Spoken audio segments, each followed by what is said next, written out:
Okay, so just in time for Thanksgiving, we have a super easy 7-ingredient, super easy, delicious pumpkin pie.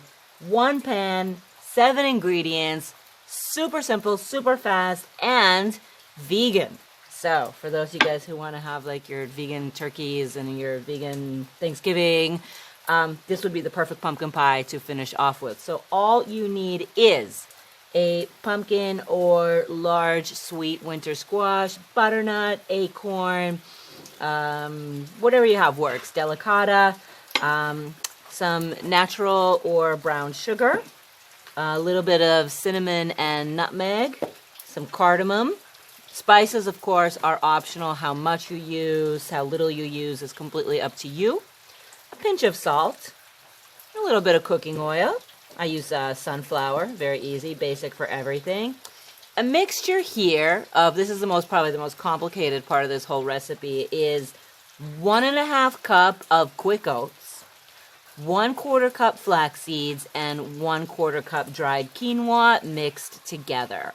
And you can be flexible with this. You can use sesame seeds if you guys have some fancy seeds, if you have crushed walnuts or sliced almonds. That can also go in here, but make sure you have about at least 1.5 cups of rolled oats, toasted oats, but the quick kind, not the kind that you have to boil for a really long time. And another 1/2 cup of some sort of seed and grain mixture. If you use gluten-free oats, guess what? This recipe is also gluten-free. So it's gluten-free, it's vegan, but it's really good. Okay, and then here we have two things. I know this is available in the States because my friends bring it here for me. This is a coconut creamer, and you can find this in either Trader Joe's or Whole Foods or Aldi's. And this is a really nice product that lets you add a little bit of creaminess to your pie fill, but without using dairy. Or if you can't find this and it's easier, if I didn't have my friends to bring this for me, I would either use a little bit of coconut milk, but not too much, maybe like 1/4 cup. And you can also use just a little bit of tapioca flour, okay? So maybe a little bit of both or one or the other is fine, and I'll show you how to incorporate those. So those are your ingredients. That's it. Super simple, super easy. So first thing I'm going to do is I'm going to cube this bad boy up. I don't think you want to stand here and watch me cut squash for the next 20 minutes. So I'm going to cube this bad boy up, and we'll be back in a little bit. We're back. So I'm going to finish this up, and I'll give you a little commentary while I finish cutting up this squash, while I finish cubing. Oh, guys, by the way, before you start cubing your squash, I should have mentioned this earlier, but go ahead and preheat your oven. So go ahead and turn your oven on to about 375 degrees. You can do that now while we're finishing up here, okay? And so when you're cubing up squash or cutting up any vegetables, actually, try to cut them roughly the same size. I mean, you don't have to get out the ruler or anything, but, cut your little cubes or your little chunks roughly the same size so they all cook. They all take about the same amount of time to cook. Otherwise, you're going to have the small pieces are going to be really soft and mushy, and the big pieces aren't even going to be finished. And, it's just kind of everything takes longer and it doesn't cook evenly. Please don't get mad at me if you're more experienced in the kitchen and you already know this and you're like, oh my God, why is she telling me this? This is so basic. Because look, here's the deal. I'm not trying to make you guys like master chefs. I'm not trying to show that I'm a master chef. Most of the stuff I'm going to show how to make on this channel is pretty basic, or you could look up a recipe somewhere else. But everything I'm going to show you is really nutritious, really wholesome, pretty easy to make, yeah, and will really just increase your energy and your quality of life by taking some time to prepare food for yourself, cook it in this way, and also save some money so that, you're not spending like $6 for a tiny little smidge of gluten-free vegan pumpkin pie at your local gluten-free vegan specialty bakery. So you can make these things at home. You can make a whole tray, and you can put it in the fridge, and you can take a little piece to work with you every week and feel really good about it. I mean, every day of the week, and be like, yeah, I just made my own. And, for the cost of for $6.50, you could buy all the ingredients and have a whole week's worth of vegan, gluten-free pumpkin pie to eat if you wanted to. You know, I was talking to this guy a while ago who was like, you know, he's worked in the IMF and in development, and now he's down here in South America visiting all these ecological projects. He's gone from being an international banking development guy to wanting to save the world. And, you know, he was getting like all polemical. And he's like, yeah, I was talking to this shaman in the rainforest, and he was saying, you know, Western culture, your culture is so messed up because people don't know how to grow food. And I was like, dude, my culture doesn't even know how to cook food, okay? So let's start with the basics, yeah? Basic human nutrition, things that are good for us. We've just forgotten a lot of things, you know? So I really just want to help people learn how to cook in a way, like I said, that is really wholesome, really tasty, not too difficult. Now look, even I messed up as I was talking. See this big piece? And see this little piece? Yeah, okay, not so good. So then all we have to do is take the bigger piece and cut it in half. So all of our squash is cubed. Yeah. Now, guys, I don't have a standard oven. I don't even have electricity, okay? But what I do have is this awesome little miniature convection oven. But I'm sure you guys have a regular oven. So once you have all your squash and your baking sheet, you're going to either cover it with foil, or if it has a lid, you can put a lid on it. But covering it with foil is just fine. And a good thing to do is put a little bit of water in it. Not too much. You don't want it to boil, but you want to put enough water in it so that it builds up a little bit of steam. Not too much sticks to the bottom of the pan, and then it's just easier to cook because you're baking and you're also steaming together, and it just makes it a little bit easier. The other thing that I want to do here is I'm going to use some of this water, and I just want to start hydrating my oats and my flaxseed mix. You don't need to add too much. I probably need a little bit more water, you know? So I want to start hydrating this mix. That's perfect.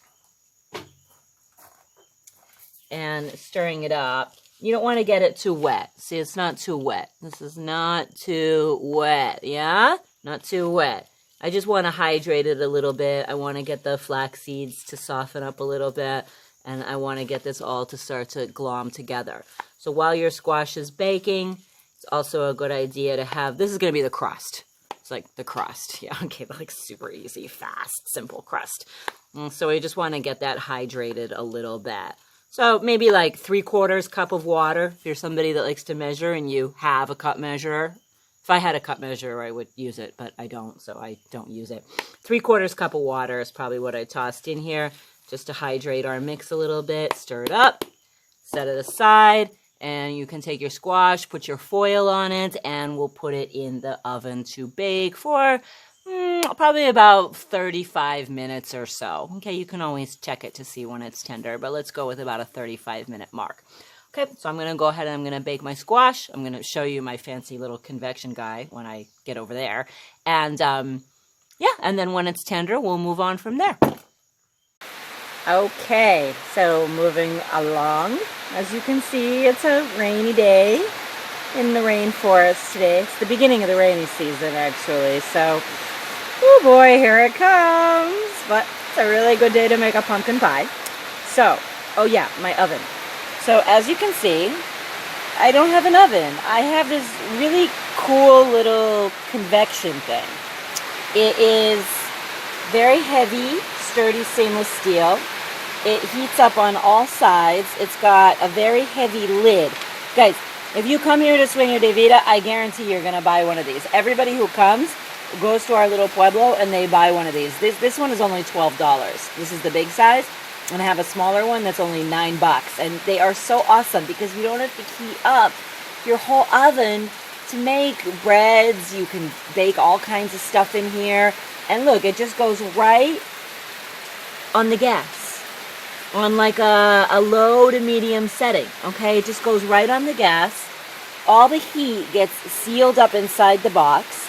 And it bakes. It's awesome. Okay, so we're back, and the rain has stopped. The weather's clearing up nicely. And stick a fork in it. That is done. Okay, so let's go ahead and transfer our squash into a big bowl. Okay, so the rest of the preparation is so fast and easy, you don't even have to turn off your oven. Just go ahead and turn it down to 350 degrees, okay? All right, so let's take care of our crust first, our quote-unquote crust. So here we have, remember, our oats, flax seeds, and quinoa hydrated, okay? And you can see it's all glommed together just by sitting there with water, and it's made this nice, like, kind of sticky mass, yeah?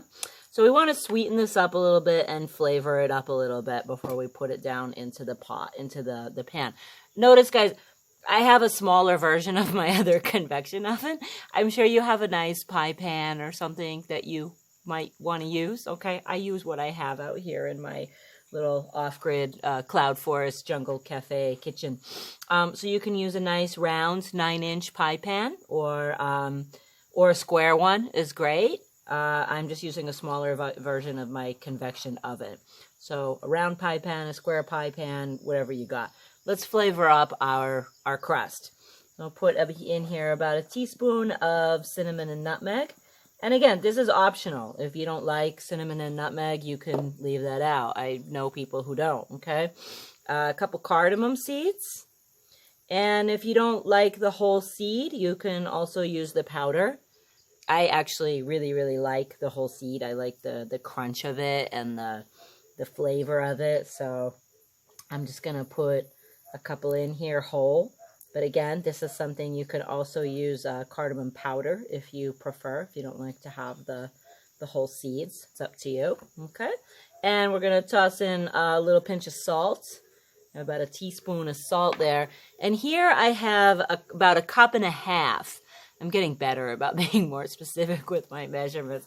So here I have about a cup and a half of natural brown sugar. We're going to put about half a cup of it in the crust mix, and we're going to reserve the other cup for the pumpkin or the squash. So whatever you think.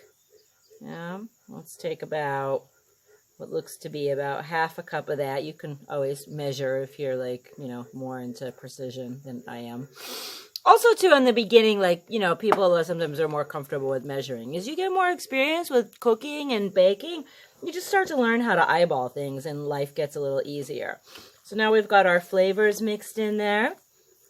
And then just to moisten it up just a tiny bit, we're going to add just a tiny bit of sunflower oil. Not too much. Like 1 tablespoon is enough. You don't have to add too much. And while we're at it, we just want to grease up the bottom of our pan a little bit, okay? So you can do it kind of my way, or, right, you don't have to use too much there. Just get the oil to spread out in the pan. You can also use coconut oil, which is a little easier because it's more solid and you can smear it around. So just make sure that the bottom of your pan is very lightly coated so that it doesn't stick too much. Yeah, it's like it's barely there, you know, but just so it doesn't stick too much. There we go. Okay, so let's mix this up. Nice and sticky, nice and glommy. That's going to be good.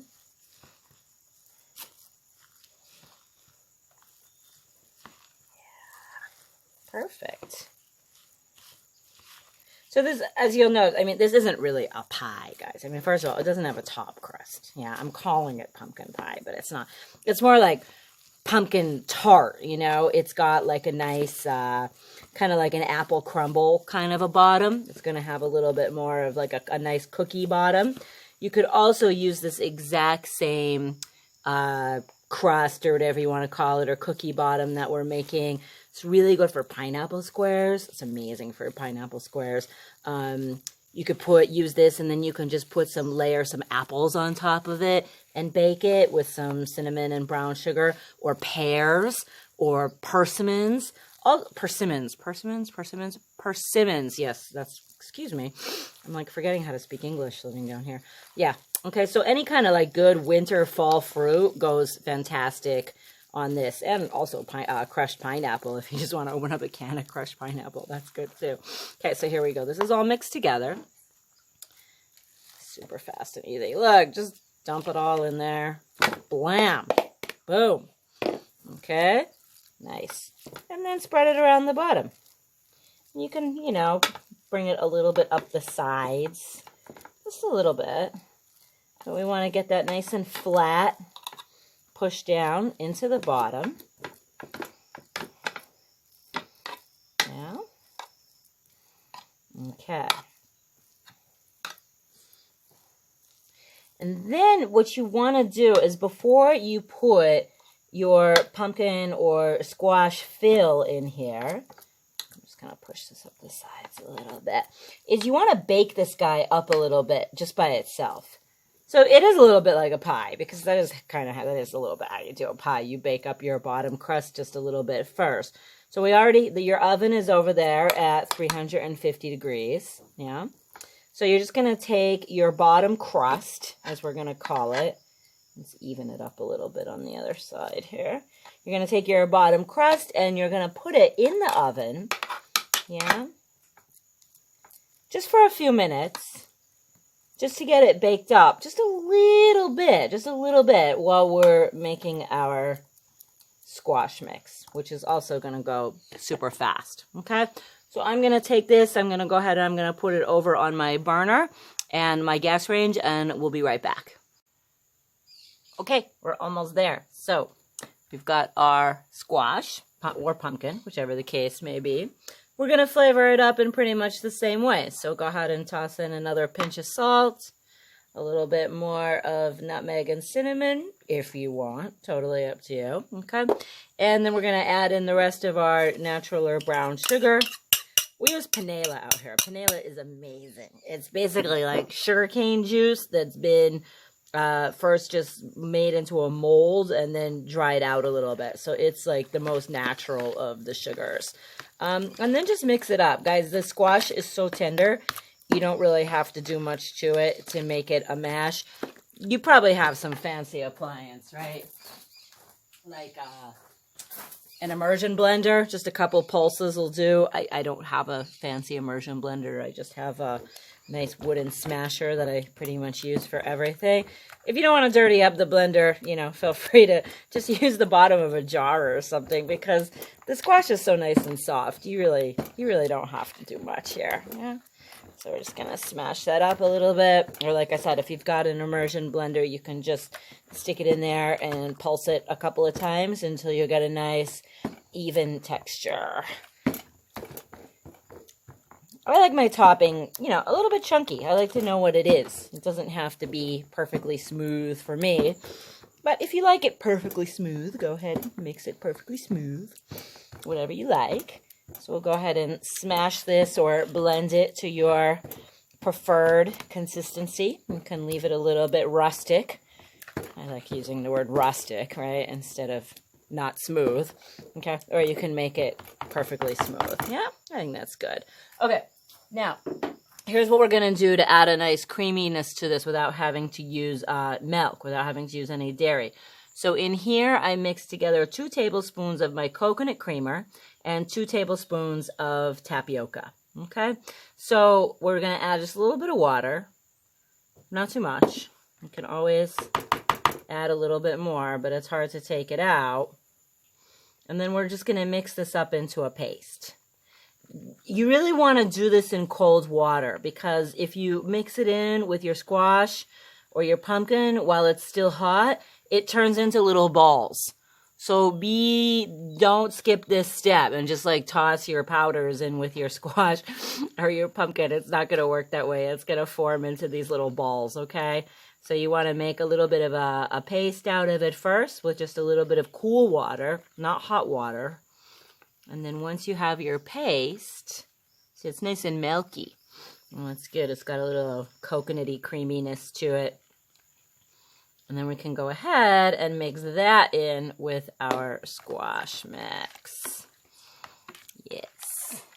Incorporate all your ingredients. It doesn't take too much. Stir it up.